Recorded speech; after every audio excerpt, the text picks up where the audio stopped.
meu nome é Sónia Barroso e vou-vos falar de alguns trabalhos que temos desenvolvido na extração e identificação de compostos químicos em algas marinhas. Para quem está a assistir dos outros polos, vou só apresentar-me um pouco mais. Eu pertenço ao polo de Leiria e trabalho no Sete Mares, em Peniche, com a professora Maria Manuel Gil. Muitos de vocês já conhecem de cor a taxonomia das algas marinhas, mas elas são divididas em dois grupos maioritários, que são as microalgas e as macroalgas. Estas macroalgas são também classificadas pelas suas cores, nas algas verdes, vermelhas e pardas, que devem as suas cores às quantidades de determinados pigmentos que têm na sua composição. As algas verdes têm mais clorofilas, as algas vermelhas têm mais ficobilinas e as algas pardas devem a sua cor a grandes quantidades de fucoxantina. As algas estão frequentemente expostas a fatores ambientais extremos, como grandes radiações, grandes diferenças de temperatura, secura, grandes diferenças na salinidade e contaminações por metais pesados. Isto leva a que haja acumulação de espécies de oxigênio reativas e as algas, para se adaptarem, produzem metabolitos secundários bioativos, que são maioritariamente antioxidantes, como polifenóis, carotenoides, ficobiliproteínas, polissacáridos sulfatados e vitaminas e outros compostos como os que estão aqui. Estes compostos bioativos são muito explorados no meio académico pelas suas propriedades biológicas, como seja antivirais, antibacterianas, antitumorais, anti-inflamatórias, etc. E na indústria as algas são mais exploradas para a extração de ficocoloides, que são utilizados como espessantes, agentes salificantes e estabilizadores para suspensões e emulsões. Esta composição das algas faz com que elas tenham uma grande aplicação, quer seja na alimentação das algas em si ou como corantes, na aplicação em alimentos funcionais e nas indústrias nutracêutica, farmacêutica, cosmética, na alimentação animal, na produção de bioplásticos, de biocombustíveis e de biofertilizantes. E como é que se extraem estes compostos bioativos? Faz-se um rastreio, estuda-se um método de extração, aplica-se um método de extração, faz-se uma caracterização funcional por ensaios in vitro de bioatividade. Posteriormente, faz-se uma caracterização química usando técnicas analíticas avançadas, que com sorte nos vão dar uma identificação do composto bioativo de interesse. Isto pode necessitar de algum refinamento, quer seja na alteração de condições de extração, quer seja na alteração dos métodos de extração, e sendo o objetivo final obter uma correlação entre a bioatividade observada e a composição química do composto bioativo. Em primeiro lugar, vou-vos falar deste trabalho de extração de pigmentos da alga Gracilaria gracilis para aplicação em produtos alimentares em substituição dos corantes artificiais, que é o trabalho da tese de mestrado da Tatiana Pereira. Como sabem, os corantes artificiais têm alguns efeitos secundários negativos e, portanto, a busca por corantes naturais é cada vez mais uma via mais explorada. A gracilária é rica em ficobiliproteínas, que são pigmentos solúveis em água. Estes pigmentos são auxiliares na fotossíntese, pois captam comprimentos de onda que as clorofilas não são capazes de absorver. O ficobilissoma é constituído por uma disposição geométrica destas ficobiliproteínas. Elas são classificadas consoante as suas propriedades espectroscópicas e, portanto, pelas suas cores. sendo as ficoeritrinas mais rosadas, as ficocianinas azuladas e as aloficocianinas de um azul mais clarinho. Só título de exemplo, vou-vos mostrar aqui a ficoeritrobilina, que é o cromóforo da ficoeritrina, porque a gracilária é composta maioritariamente por ficoeritrina. As ficobiliproteínas que têm são maioritariamente a ficoeritrina. O plano de trabalho consistiu na escolha de métodos de extração para a ruptura celular e extração dos compostos, dos pigmentos.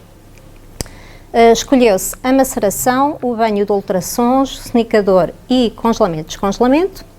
Depois procedeu-se a uma otimização das condições experimentais através da metodologia de superfície de resposta, que são ferramentas estatísticas para a obtenção de condições ótimas.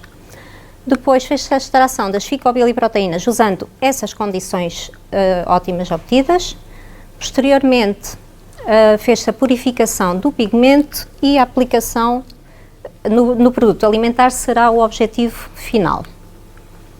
O protocolo que foi usado para a extração dos pigmentos foi, inicialmente, a suspensão da alga em tampão fosfato.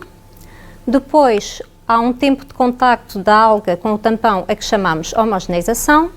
Depois aplica-se o método de extração para a ruptura celular, centrifuga-se e faz-se depois a determinação do rendimento de ficoeritrina no sobrenadante, através de uma equação conhecida na literatura, determinando o máximo de absorção da ficoeritrina. Para a aplicação da metodologia RSM, foi necessário escolher variáveis de controlo, que são variáveis independentes, que possam influenciar de alguma forma a nossa variável de resposta, que é a variável dependente, que é neste caso o rendimento de ficoeritrina que nós queremos obter. Então escolheram-se como variáveis de controlo a concentração do tampão, o rácio alga-tampão, o tempo de contacto, que era aquele tempo de homogeneização que eu falei anteriormente, e o tempo de extração, que é a aplicação do método então de ruptura celular. Estes dados, estas variáveis, juntamente com os intervalos escolhidos, são aplicados na construção de uma matriz que vai gerar um modelo de resposta que nos vai dar uma relação funcional entre estas variáveis de controle e a variável de resposta, ou seja, vai nos dar, no final vamos poder obter condições ótimas, estas condições ótimas para a obtenção de um máximo de rendimento de ficoeritrina. Aqui, só como título de exemplo, para a maceração, observou-se que todas as variáveis de controle são estatisticamente significativas, ou seja, todas elas têm influência na quantidade de ficoeritrina obtida no final. A que tem maior influência é o tempo de extração, a que tem menor influência é o tempo de contacto e, adicionalmente, observou-se ainda uma interação entre as variáveis concentração e rácio. Essa relação pode ser observada aqui neste gráfico, que correlaciona essas duas variáveis controle com a nossa variável de resposta. Verifica-se, por exemplo, que se obtém o máximo de rendimento de ficoeritrina quando a concentração é máxima e o rácio mínimo, ou quando o rácio é máximo e a concentração é mínima. Este método de RSM foi então aplicado da mesma forma para estes três métodos de extração e obtiveram-se para os três métodos as condições ótimas de extração, o rendimento previsto e o rendimento obtido foi este. Verifica-se claramente que a maceração é o método em que se obtém a maior quantidade de ficoeritrina. Para além destes métodos, usou-se também o método de congelamento-descongelamento, mas devido à inadequação dos intervalos que se teriam de usar, não se aplicou o método estatístico. Então fizeram-se congelações a duas temperaturas diferentes e descongelações a duas temperaturas diferentes. E verificou-se que o máximo de rendimento de ficoeritrina era obtido quando as amostras eram congeladas a menos 80 e descongeladas a 4 graus centígrados. Ainda assim, a maceração continua a ser o método que dá o melhor resultado e que, em comparação com a literatura, está dentro do que seria expectável, pois a gracilária tem variações sazonais de 3,6 a 7 mg por grama em períodos de outubro a janeiro. Esta alga foi apanhada em fins de outubro, portanto está dentro dos parâmetros do que seria esperado.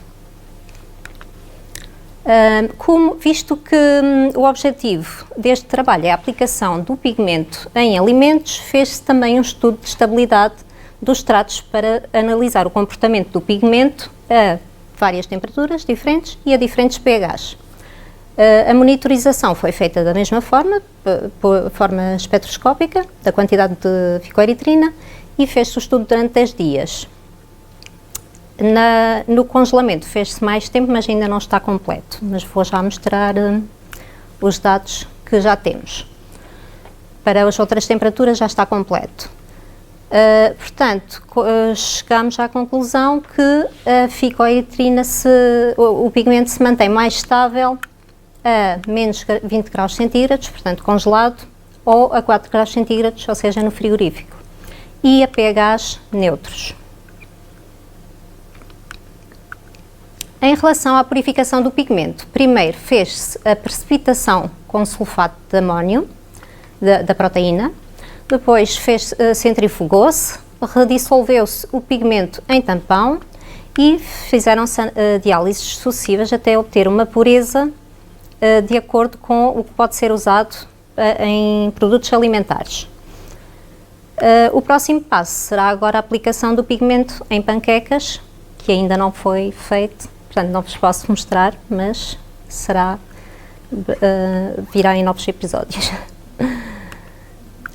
Vou-vos falar agora de outro trabalho, que consiste na extração de compostos antioxidantes da alga Fucus spiralis, com dois objetivos principais. Um deles é a avaliação do potencial antidiabético dos extratos, que é parte da tese de mestrado da Ana Marta Duarte, e o outro é o estudo da bioacessibilidade e a avaliação risco-benefício do consumo da alga, que faz parte da tese de doutoramento do André Horta. Também tivemos um aluno estagiário a trabalhar neste projeto. Como vos disse no início da apresentação, as algas são ricas em antioxidantes e mostro-vos aqui só algumas estruturas de alguns antioxidantes que já foram isolados em macroalgas. Fluorotaninos, como o fluoroglucinol e o ecol, vitaminas, como o alfa-tocoferol, carotenoides, como o beta-caroteno e a fucoxantina, e flavonoides, como a catequina. Em relação ao plano de trabalho, seguiu-se uma metodologia semelhante à da extração dos pigmentos na gracilária, ou seja, escolheram-se os métodos de extração, neste caso, homogeneização por vórtex e homogeneizador politron, banho de ultrassons e sonicador, como métodos de ruptura celular para extrair os compostos antioxidantes. Usou-se novamente o método da RSM para a otimização das condições e para a obtenção das condições ótimas, para posterior extração dos antioxidantes nas condições ótimas, e os objetivos são então a avaliação do potencial antidiabético dos extratos e o estudo da bioacessibilidade dos extratos também desta alga. Um dos objetivos é também o isolamento e identificação de compostos antioxidantes, que já começámos algum trabalho, mas que vos vou mostrar mais no fim.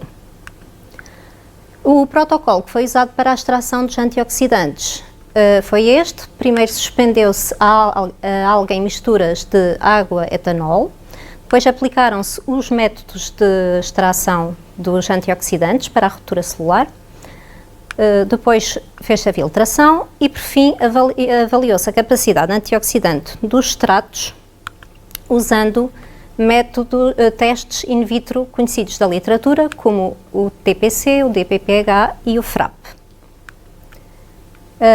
O TPC é um método de determinação da quantidade de compostos fenólicos totais na amostra que reagem com complexos de molibdênio e tungstênio, formando complexos reduzidos destes metais que têm uma coloração azul e que pode ser seguida o aparecimento dessa coloração medindo a sua absorvância, a absorvância das amostras.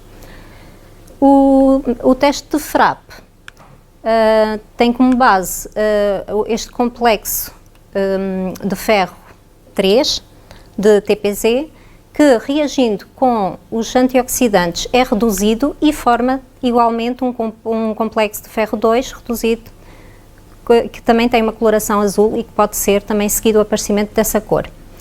O teste de DPPH tem como base o radical livre DPPH, que reagindo com sequestradores de radicais se reduz, e o radical livre, que tem inicialmente uma coloração roxa muito forte, dá origem ao composto reduzido que não tem coloração. Portanto, neste caso, o que se vê é o desaparecimento da cor.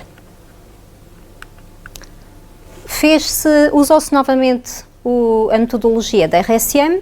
Neste caso, escolheram-se novamente as variáveis de controle que se pensou terem maior influência na variável resposta. Foram eles o tempo de extração, a quantidade de biomassa e a proporção água-etanol. E as variáveis de resposta, neste caso, como nós queremos determinar a quantidade de compostos antioxidantes, foram os valores obtidos nos testes de DPPH, TPC e Frapp.